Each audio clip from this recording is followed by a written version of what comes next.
He told me everything. I know Rocco's the one who shot Cullum.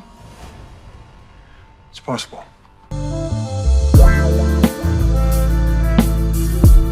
General Hospital Spoilers reveals a physical altercation between old friends, a deceptive game of psychological manipulation, and a chilling warning that signals a dark transformation for Willow Cain. Make sure to like this video and subscribe to our channel. The atmosphere at General Hospital is already thick with anxiety, but the drama escalates when Britt Westbourne encounters Brad Cooper. Britt is currently operating on raw nerves, fueled by the shock of Jason Morgan being taken into WSB custody. When Brad opens his mouth, he quickly learns that Britt's patience has entirely evaporated. Brad has a history of making snide remarks, but this time he pushes the bridge too far. The conflict reportedly stems from Jason. As Brad launches into a tirade of trash talk against the stoic hitman, Britt loses her composure.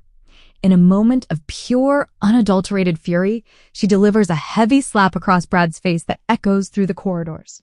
The physical blow is a wake-up call, but Britt's rage is rooted in logic. She is certain Jason is taking the fall to protect someone else. Once the sting of the slap fades, Britt demands Brad's help in uncovering the truth. However, Brad's fear of the potential consequences might make him a reluctant ally in this dangerous investigation. Down at the pier, the man calling himself Nathan West, actually the deceptive Cassius Faison, continues his campaign of misinformation.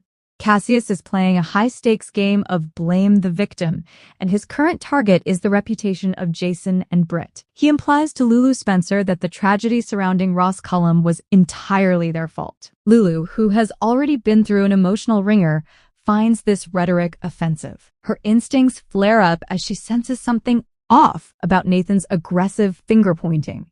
The friction between them grows as Lulu's anger rises, forcing Cassius to quickly backtrack and pivot his narrative to avoid blowing his cover. While he manages to smooth things over temporarily, the cracks in his Nathan persona are becoming increasingly visible to those who know the real history of Port Charles. Perhaps the most jarring shift occurs with Willow Cain. The soft-spoken woman the town once knew is long gone, replaced by a calculated strategist determined to protect her freedom. Willow now knows for a fact that Trina Robinson and Kai Taylor were witnesses to the night she shot Drew Cain. While double jeopardy protects her from another trial, the social and political ramifications of the truth getting out are more than she can handle. Willow begins to spiral into a state of hypervigilance, analyzing every syllable uttered by Trina and Kai.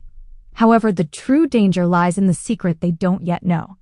Willow is actively using a paralytic to keep Drew in a locked-in state under the guise of stroke recovery. When the pressure becomes too great, Willow finally confronts them and the mask of the grieving, doting wife slips. In a chilling display of power, Willow moves from defense to offense. She defends her actions as those of a woman pushed to her breaking point, but she doesn't stop there. She issues a terrifying threat to Trina and Kai, suggesting that their silence is the only thing keeping them safe. To ensure their cooperation, she invokes the name of the dangerous Jens Sidwell. Willow hints that Sidwell is very pleased with her taking Drew's seat in Congress and would not take kindly to anyone disrupting his political puppet. It is a cold, hard warning. Keep quiet or deal with the consequences of a very powerful, very lethal alliance. As these three major conflicts unfold, Dante Corinthos remains a man on a mission. He visits Ross Cullum in the ICU, seeking the truth behind the warrant issued for Jason's arrest. Cullum is playing it safe, claiming amnesia, but the realization that Jason is being framed for a shooting he witnessed from a different angle puts Cullum in a precarious position. Meanwhile, Laura Collins faces a moral dilemma as Sonny Corinthos surprisingly encourages her to denounce him publicly to appease Ezra Boyle. Laura's loyalty is her greatest strength and her biggest weakness, as she refuses to turn her back on friends, even when the shadow of Jen Sidwell looms large over the city. Port Charles is a powder keg, and on Thursday, the fuses are lit.